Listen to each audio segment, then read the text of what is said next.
The Lord be with you. A reading from the Holy Gospel according to John.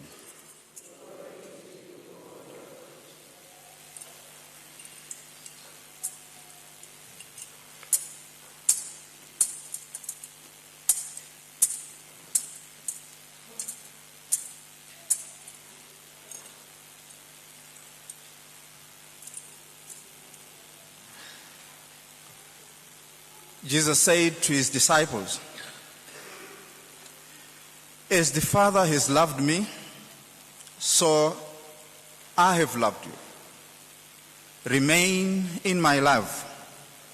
If you keep my commandments, you will remain in my love, just as I have kept my Father's commandments, and remain in his love. I have told you this so that my own joy may be in you, and your joy be complete. This is my commandment. Love one another as I have loved you. A man can have no greater love than to lay down his life for his friends. You are my friends if you do what I command you. I shall not call you servants anymore, because a servant does not know his master's business. I call you friends, because I have made known to you everything I have learned from my Father. You did not choose me, no, I chose you, and I commissioned you to go out and to bear fruit that will last, and then the Father will give you anything you ask him in my name. What I command you is to love one another." The Gospel of the Lord.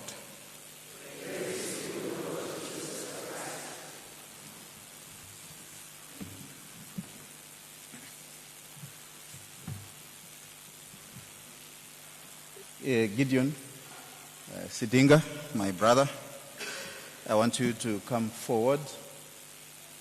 Yeah. You are my brother, and you are my friend.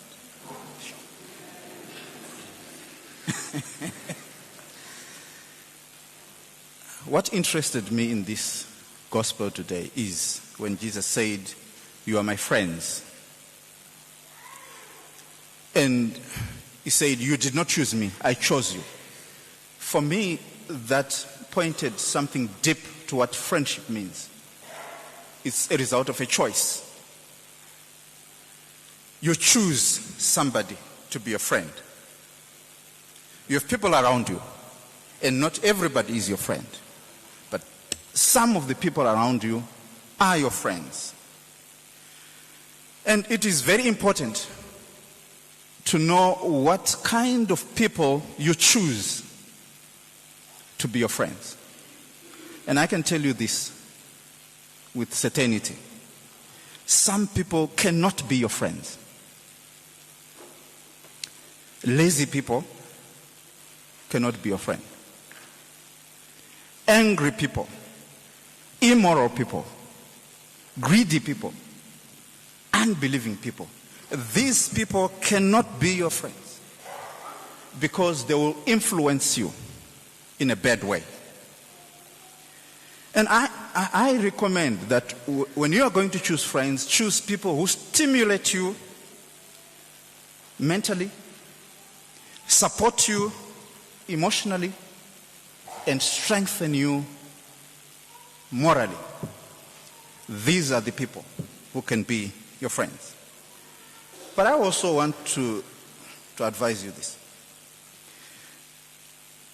If you also want friends, it's not going to happen automatically. There are certain things you have to do to attract friends and good friends. Just get interested in people. Don't be a loner. Reach out to people, and then you'll get friends. I know because people give us a lot of food, it's difficult to smile. But you can even smile now. You get friends by smiling. Okay. Don't be a chronic complainer. There is so much negativity around us. But there is always a reason to celebrate something. Be a good listener to people. You always have an opinion, and you and I as philosophers have opinions about just about everything. But listen to people, because there's something to contribute to you. But accept people unconditionally. Not everyone is perfect. And that's how you get friends. Help make them feel significant. Sympathize with them.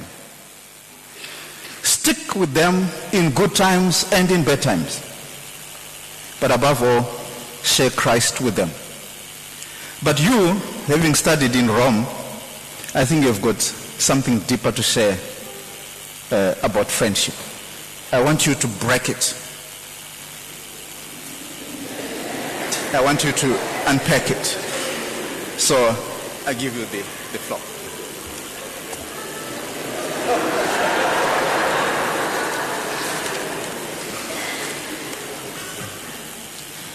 I never saw this coming. But there's a story told by Bishop Raymond when he was studying in Rome. One day the students, they decided to go to Mater Domini, where there is a tomb of St. Gerard's. And when they went there, Raymond being a tall, huge fellow, the superior there said, "Wow, you students from Rome, tomorrow one of you should just celebrate a 7 o'clock mass. It's just maybe a handful of people attending that mass, so don't worry about preparing. Just go there, then you just speak with your broken Italian. No problem, they don't care." So Raymond says he listened to that superior's advice. But something in him around midnight said, a redemptorist should always be ready. Wake up, do something. And then he took a small paper, he wrote something. And then he went for mass in the morning. As he went in the sacristy, dressing and getting ready for mass, little did he know that 6 buses have arrived at the shrine, filled with people. So when he came out from the sacristy, suddenly he saw this huge basilica filled with the faithful people. And Raymond just said, "Oh my God, thank God for waking up in the middle of the night to prepare." So I had prepared something. It's always dangerous when you are with the Redemptorists. Be ready. My dear brothers and sisters, today there is one word which Father Mark coined, and he said unconditional love. And we hear today in the gospel Jesus saying, "I call you friends, you are no longer servants." When John is writing his gospel, he is writing to a particular community. And he knows the politics of the community. He understands the social standards of the people in this community.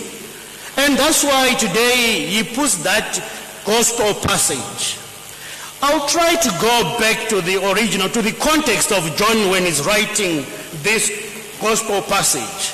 And when Jesus is calling people that I call you friends, he's not using words carelessly, but he's choosing words to fit and to make his congregation understand him.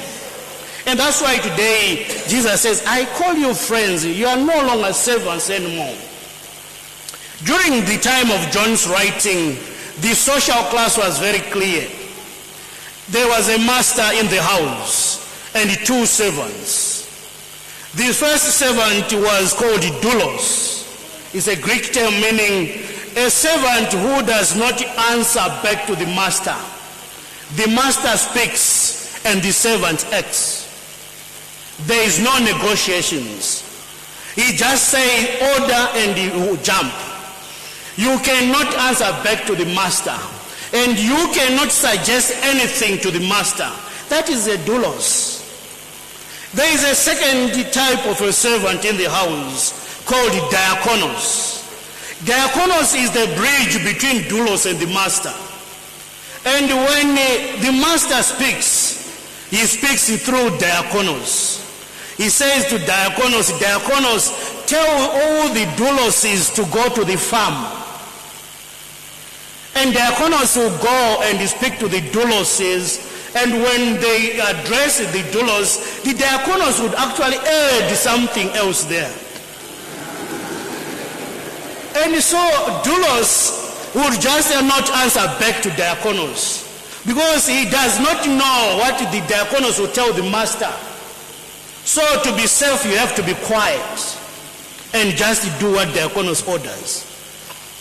And the master himself, he would actually ask diakonos for big occasions, like when there's a marriage preparation. Diakonos was in charge of this preparation. You remember in the Gospel of John again at the wedding at Cana, when they ran out of wine. It is actually the diakonos who were standing outside and saw that there is no wine. And the one who went to speak to Mary and Jesus is diakonos. Doulos were just outside. And this is the structure which John is writing to, dear friends. A structure which is divided by class, divided by what you do, divided by what you have achieved. And when Jesus enters this community, he is actually saying, let us break down the walls that divide us. Let us break them, because they actually make a false identity in you. They make you believe that you are what you have. You are what you have achieved. And because of that, you cannot speak to diakonos and doulos. And because of that, you cannot hear the cry of doulos. And that's why Jesus today is saying, I call you friends. And when Jesus is using the word friends, dear friends, we actually can borrow the term from the Italians, which means amore. When amore is used, it's a divine love. It's a love that comes from the heart. It's not just love that young men and women these days speak to each other, that I love you, I can fly, I can buy the sun for you, you are my sunshine. No, this is deeper love, which is actually springing from the heart. And so when Jesus is calling the disciples today, I call you friends, he's actually saying, I'm calling you from my heart. You are no longer going to be doulos. You are no longer going to be diakonos. I don't need anyone in between me and you. I need you as you are. Come, let us speak. Come, let me listen to your story. Come, let me know your worries. And this is the Jesus or God whom the psalmist says, you know us through and through. There is no secrets. And he says, because of diakonos and doulos between me and you, I always miss the mark. Because I cannot love you much. I want you to come as you are, and I will embrace you. And this is the unconditional love which Father Mark highlighted, dear friends. Unconditional love that says, I love you because you are. I don't love you because you have achieved. I don't love you because of the attributes you have, but I love you because you are. You were created in the image of God. In you, when God created me and you, he breathed his spirit. And that life-giving spirit is what gives us identity. And this is what we are, children of God. And today, St. John is actually saying, before you love me back, let me manifest to you, show you that I love you unconditionally. My dear brothers and sisters, I don't know your own douloses and your own diakonoses. I don't know what holds you back.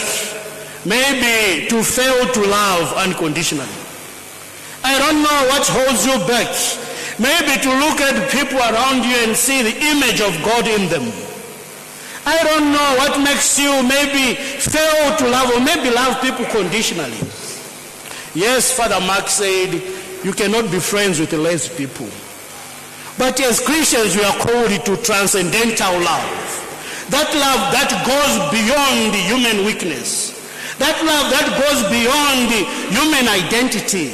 When we look, even somebody's lazy, somebody's backbiting, somebody's spying on you, you look, don't love the sin, but love the person. As they fall, they are made to fall because of sin. But if we are going to love people because of what they do to us, we are actually promoting and co-celebrating in the power of sin. We are actually co-celebrating in the drive and the crushing of a human person by sin. And therefore, as Christians, when Jesus is calling us friends, we are called to a higher level of love, where we say, I know you, Father Chikuni. I know your weakness. I know your worries. But I don't love your weakness. I love you. I don't love your worries. I love you as a person. And this is the love we are called to today. This is the love God is saying when he says amore, that divine love, that we should be able to love other people as Jesus did. When we look at them and say, you are my friends, you are no longer going to be servants. You are no longer doulos. You are no longer diakonos. But we are all masters in this house. When did you last loving unconditionally? When did you last loving when up until love became painful? Up until love became made you so poor, like God when he sent the Son at the Annunciation and Incarnation. He remained poor, says Augustine. God was left with nothing but poverty, because he gave away everything he had so that you and me can be redeemed. And this is the love Jesus is calling us, as if to say, I'm about to go. And if you are going to make sense of your mission and my mission, if Christianity is going to continue being the salt of the earth, we should actually master one art, the art of loving unconditionally, the art of loving without measure.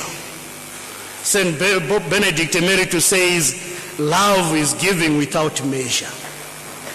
When we no longer count how much we had given out, but we become like a candle that loves to give light to the dark, and it burns itself up until it finishes itself again. And this is the burning which we are invited. This is the burning which we are actually today challenged to have. And when Jesus says, I command you, he is not begging us. By virtue of our baptism, dear brothers and sisters, Jesus is not begging us to say, please. No. He says, I command you. He's using the language of the master to doulos. He's using the language of the master to diakonos. I command you, love one another. Father Chikuni, should I end now?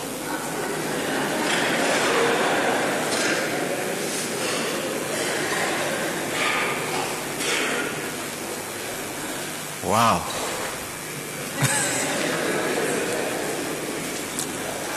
Das war eine tolle Präsentation. Ich liebe dich. I know you and I are linguists. I know you speak a minimum of 5 local languages: Tonga, Nambia, Ndebele, Shona, and so forth. And I know you also speak Italian, a number of European modern languages, and I also brag because I speak a number of modern European languages. Can you just say something in Italian?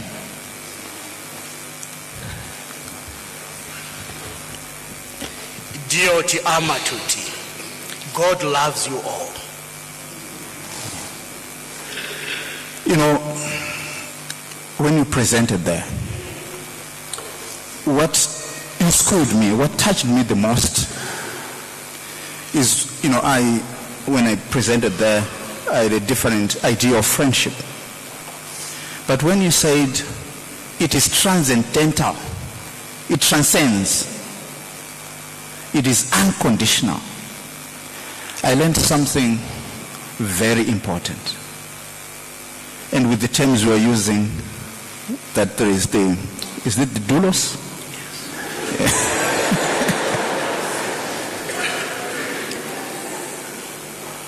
So there is no doulos. And there is the diakonos. There is no diakonos. And then you said amore. True love. Mia amo. Amore. And I feel like I can just embrace everyone here. You are my amore. That's deep love. And thank you very much for that. So today, starting with me, we will not have the doulos, the diakonos friendship. We will have the amore love. So let us rise for the profession of faith.